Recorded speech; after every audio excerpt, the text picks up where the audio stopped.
Dans cette vidéo, on va voir comment déterminer le sommet d'une fonction du second degré à partir de la forme factorisée de son équation.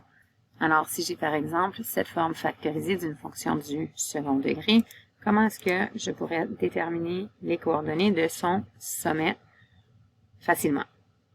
Alors, quand une fonction est sous la forme factorisée, c'est facile de trouver les zéros de sa fonction. En d'autres mots, les abscisses à l'origine. Nous allons faire deux exemples et la question sera la même pour les deux, donc détermine les coordonnées du sommet. Alors, si on part de l'équation qu'on vient d'inspecter sur la calculatrice graphique, trouvons les zéros de la fonction, ou si on préfère, on peut utiliser le mot « trouvons les racines », ou pareillement, les abscisses à l'origine. Ça veut tous dire la même chose, et si on commence par la définition, ça veut dire quoi les abscisses à l'origine? Je vous recommande toujours de commencer la solution juste en écrivant la définition de ce que c'est. Okay? Donc, les abscisses à l'origine, c'est la valeur de x quand y égale 0. Donc, ça vaut la peine d'écrire la définition parce que ça me dit qu'est-ce que je dois faire. On se souvient que, bon, y, c'est une façon plus élémentaire de dire f de x. Donc, on va utiliser la notation fonctionnelle. Donc, les abscisses à l'origine, c'est la valeur de x quand f de x égale 0. Alors, c'est ce qu'on va faire. Je vais remplacer f de x par 0 pour trouver mes abscisses à l'origine. Maintenant, pour résoudre, quand c'est sous la forme factorisée, c'est quand même assez facile parce que pour que cette égalité soit vraie, je vois qu'il y a deux solutions possibles parce que si ce facteur de 3x plus 1, donc si mon premier facteur est égal à 0, 0 fois n'importe quoi, va me donner en effet 0. Alors, si 3x plus 1 est égal à 0, mon égalité est vraie. C'est le même cas pour mon deuxième facteur. Donc, si x plus 2 était égal à 0, 0 fois n'importe quoi va me donner 0. Alors, c'est la deuxième situation où est-ce que j'aurai une racine de 0. Commençons avec celui-là, il est plus facile. Donc, je résous pour trouver que x est égal à 2. Ici, on va résoudre en deux étapes. Donc, 3x va être égal à moins 1. Je divise par 3 des deux côtés. Donc, mes abscisses à l'origine seront donc x est égal à moins 1 tiers et x est égal à moins 2. Ce qu'on peut confirmer ici avec notre calculatrice graphique. Donc, on est officiellement aussi intelligent que Desmos pour nos zéros, nos abscisses à l'origine. On se souvient que ce qu'on cherche en fait, c'est le sommet. Donc, on cherche ces coordonnées ici. Donc, comment est-ce que je pourrais trouver ça sans évidemment l'aide de la calculatrice graphique Desmos? Donc, je t'invite à appuyer sur pause et y réfléchir. Comment est-ce que je pourrais trouver? On va commencer avec la coordonnée x de mon sommet. Appuie sur pause et réfléchis.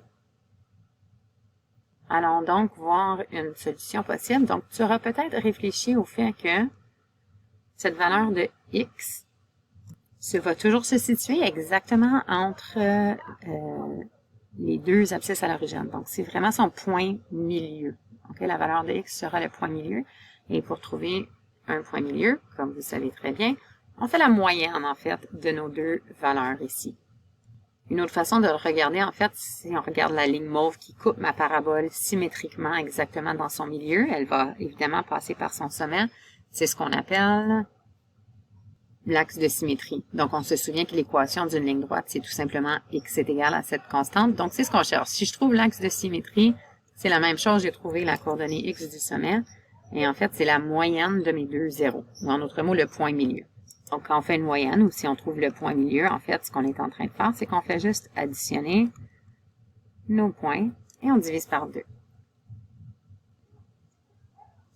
Bon, des choses à 3 étages, là, comme moins 1 tiers divisé par 2, ça me fatigue. Donc, au lieu de l'écrire de cette façon, au lieu de dire divisé par 2, j'ai tout simplement mis mon numérateur entre parenthèses ici. Et en fait, désolé, c'est un moins ici. Donc, moins 2, moins 1 tiers, si j'enlève les parenthèses qui étaient là. Et au lieu de dire divisé par 2, ici, ce que j'ai fait, c'est fois 1/2, juste pour éviter d'avoir des fractions à 3 étages. On met ça sur un dénominateur commun pour pouvoir faire notre soustraction. ce qui va me donner moins 7 tiers divisé par 2, ou si on veut, fois 1/2, ce qui nous donne moins 7 sixièmes, ou si on veut, moins 1 et 1 sixième. J'ai donc une valeur exacte pour la coordonnée x de mon sommet. Appuie maintenant sur pause. Qu'est-ce que tu ferais pour trouver la valeur de y du sommet?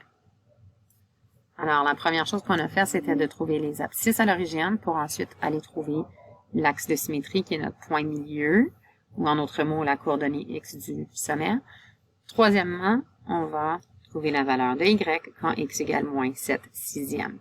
Donc, notation fonctionnelle, ce que ça veut dire, c'est y quand x égale moins 7 sixièmes. OK, cette notation avec le y, c'est trop long. Donc, on remplace avec notre notation fonctionnelle qui veut dire la même chose. Alors, si on reprend notre équation du départ, alors, je vais trouver la valeur de y quand x égale moins 7 sixièmes. Alors, partout où j'avais un x dans mon équation, je vais aller remplacer à l'intérieur de cette valeur de x la valeur de moins 7 sixièmes. Et on va évaluer. Alors, pour évaluer ici, on va d'abord, en fait, je vois que je peux simplifier 3 sixièmes, c'est la même chose que 1/2, donc j'aurai moins 7 demi plus 1 et moins 7 sixièmes plus 2. On travaille avec des fractions, donc on veut les dénominateurs communs de 2 pour notre première parenthèse et de 6 pour ma deuxième parenthèse, ce qui va donc me donner ceci, moins 7 plus 2 va me donner moins 5 demi fois moins 7 plus 12 qui va me donner 5 sixièmes et 5 fois 5, 25, 2 fois 6, 12. Donc, on a maintenant les coordonnées de notre sommet. Si on va vérifier avec la calculatrice graphique Desmos, ce sera plus facile si on vérifie avec cette forme de fraction. Alors, c'est petit à l'instant, mais juste pour récapituler le tout, si vous voulez voir tout le problème, on appuie sur pause et on regarde la solution complète en réfléchissant et comprenant chaque étape. Donc, pour conclure, les coordonnées du sommet sont moins 7 sixièmes, moins 25 douzièmes, ou si on veut en nombre fractionnaire, ça va nous aider à mieux vérifier là sur Desmos, parce qu'en regardant ça, c'est un peu bizarre, je ne sais pas c'est quoi sur le plan cartésien, tandis qu'en le regardant sous forme d'un nombre fractionnaire, on peut visualiser. Je pourrais aller voir, est-ce que ça correspond bien à moins 7 sixièmes, et c'était moins 25 douzièmes, et super, parce qu'on voit que, en effet, ce sont les coordonnées. Donc, on voit que c'est le même point. Ce sont les coordonnées de notre sommet. On avait raison. Alors, ceci conclut la vidéo. Comment on trouverait les coordonnées du sommet à partir de la forme factorisée.